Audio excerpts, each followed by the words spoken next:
What's good, everyone? RagingYoshi here. The episode Let's Play Kingdom Hearts Rechain of Memories. Now, I kind of messed up just a little bit here. I accidentally fast forwarded through a cutscene, which basically was just everyone look for Alice or get him, blah blah blah. After we defeated all the card soldiers, it was honestly nothing of real importance. But now to the things that I actually say. So right now, we have encountered a few new enemies in this world, and I figured I would take a moment to talk about them. I know I'm fast forwarding very quickly through this world. There is some point after we get to the next special room where I don't have it fast forwarded, so you do get to see some normal speed battles, I do believe. But what we encounter, in addition to the enemies we've found so far, we have 3 new enemies. First off is creeper plants. Creeper plants are kind of an annoying Heartless. They spit seeds at you, they attack you with their roots and such, but they also don't move, so you can kind of run away from them and ignore them. It's just their speed's a projectile, their roots can come up anywhere. Overall, they're not that annoying. Number 2, we have crescendos. Crescendos are really annoying because if they are allowed to complete their attack without their card being broken, they summon more Heartless. So, yeah, you kind of want to kill these guys like the plague. And lastly, but certainly not least, we have large bodies. Large bodies, recurring Heartless from Kingdom Hearts 1. Big Heartless, can't really hit it from the front, gotta hit it from the back. Oh god, that sounded so much worse than I meant for it to. But you do have to hit them from behind, so you have to make sure you do that, etc. and blah blah blah. It's kind of important that you remember to do that. So, at this point, I actually stopped fast forwarding because we actually have a new room. We have a Moogle room. So why is this so important? And there's no more fast forwarding for the rest of the video. What was that jump? Okay, Sora, you have like no hops. So if you've been wondering what all these Moogle points we've been getting are for, they're for Moogle rooms. So by going into a Moogle room, you talk to this Moogle and he will trade you cards for your Moogle points. So simply by talking to a Moogle into a Moogle room, you get a free pack of cards. So we get a pack of that free pack of cards is always a pack of attack cards. That pack actually was pretty terrible, not gonna lie. Any cards you get that have glowing golden numbers, those are premium cards. Premium cards, pretty useful. Okay, we got a Zero Lady Luck. That's really nice. Overall, oh wow. 2 premium, 2 Keyblades. We got another Zero Lady. That was nice too.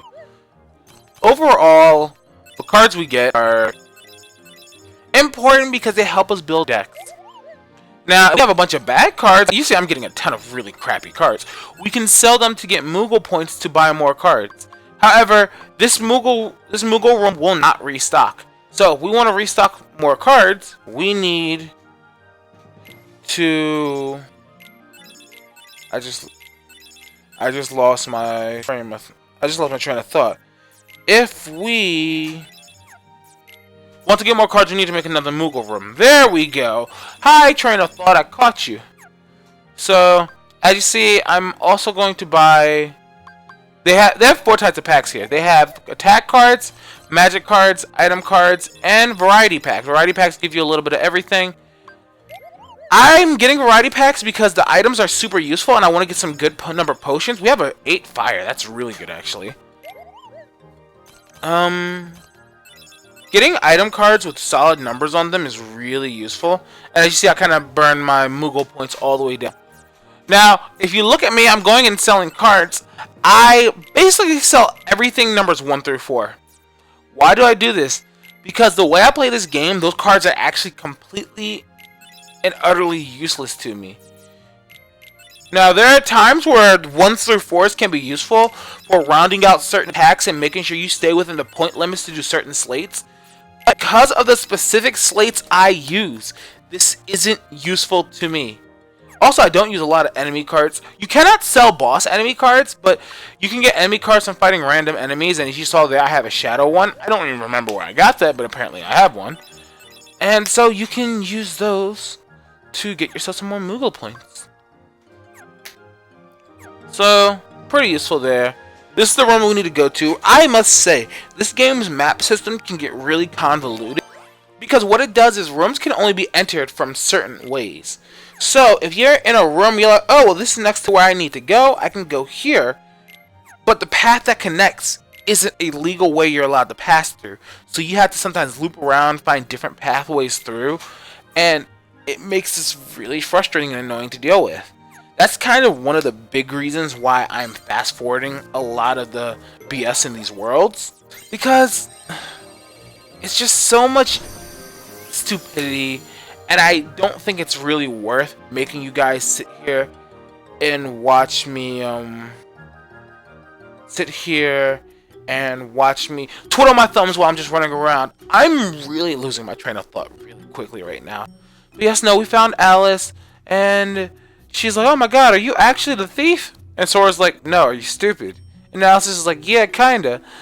Goofy's like, I'm not stupid, everyone else is, because I don't understand this about this series. I love Goofy. As a point, I love Goofy. Goofy's one of my 2 favorite Disney characters. It's probably a toss-up between Goofy and Simba, which is why I have a Simba pop doll.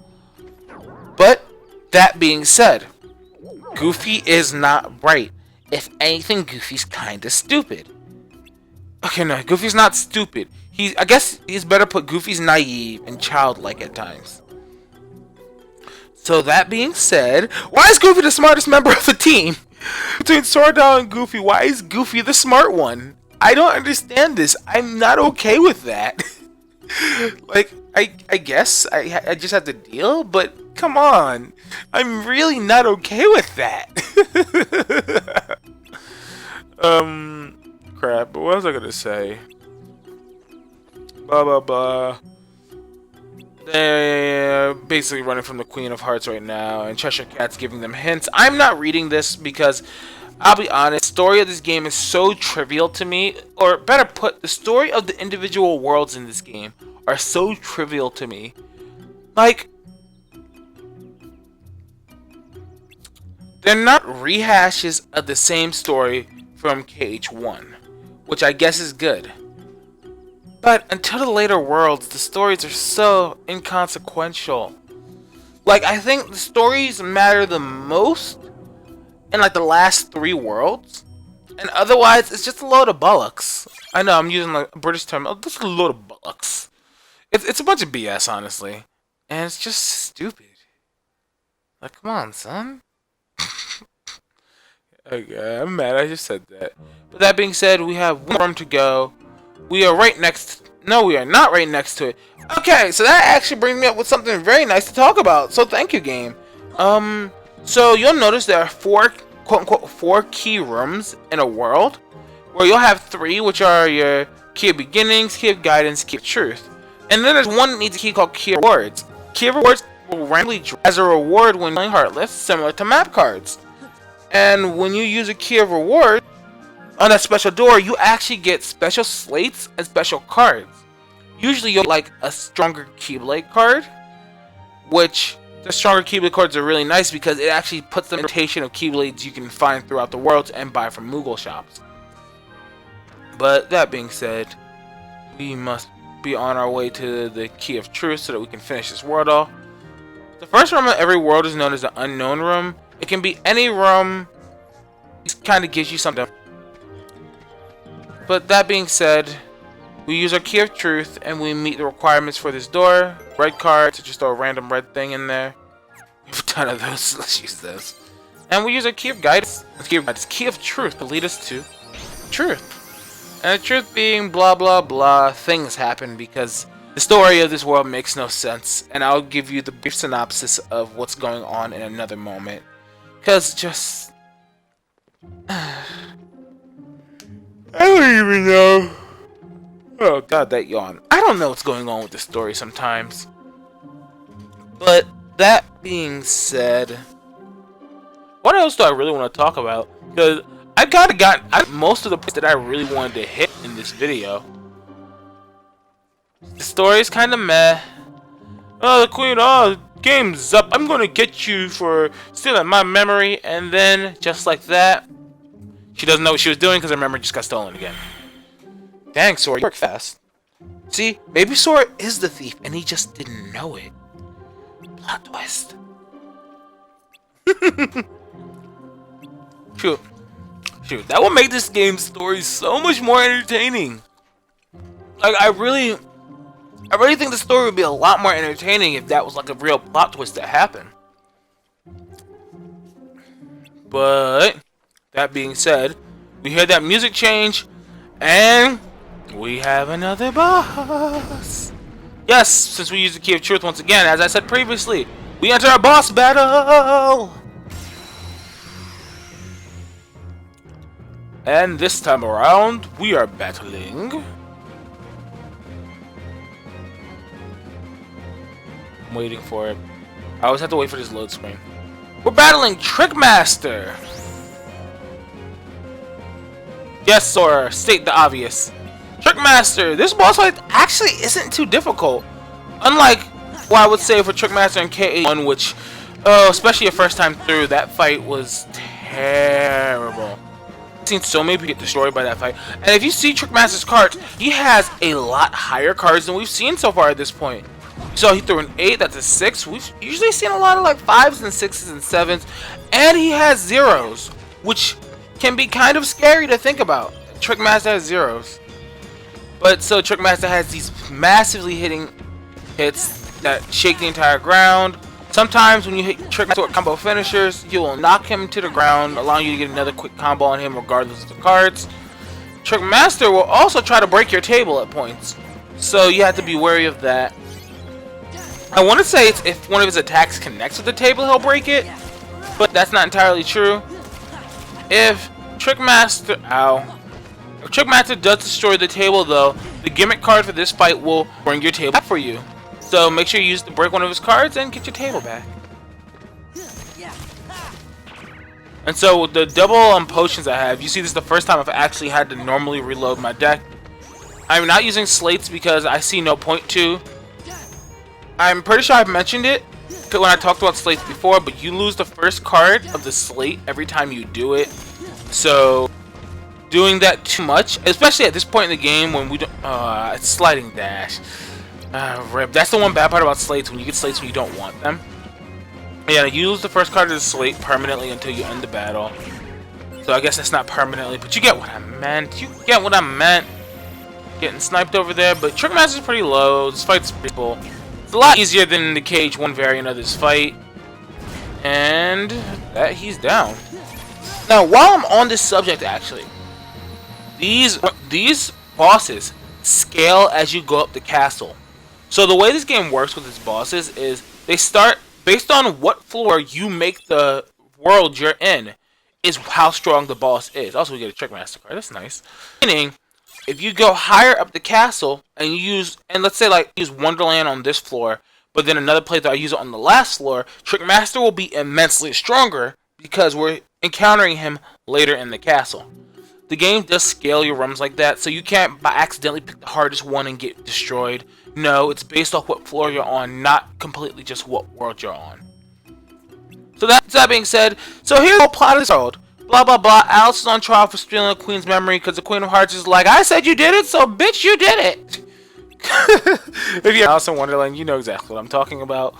And so, what happened was, Sora came in, he's like, hey, I did it. Even though he didn't. They got chased by the Queen, and right when the Queen was about to be off with your heads, Trickmaster stole her memory again and then reappeared and we fought him. Now Alice, being the intelligent character she is, lies through her fucking teeth and tells the Queen of Hearts, you told us to beat it because you didn't believe that we weren't the real culprits, so you said we had to prove it by finding the real culprit and defeating it.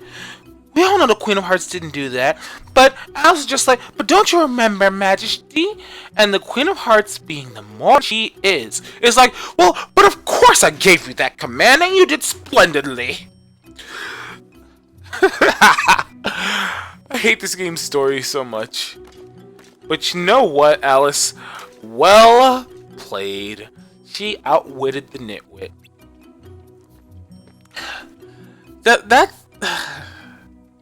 Queen of Hearts is such an idiot. That's a beautiful way to play around her stupidity. Outwit the nitwit. With that being said, there's nothing else really of importance going on in this world. So once this cutscene ends, we'll just be in another Conqueror's Respite.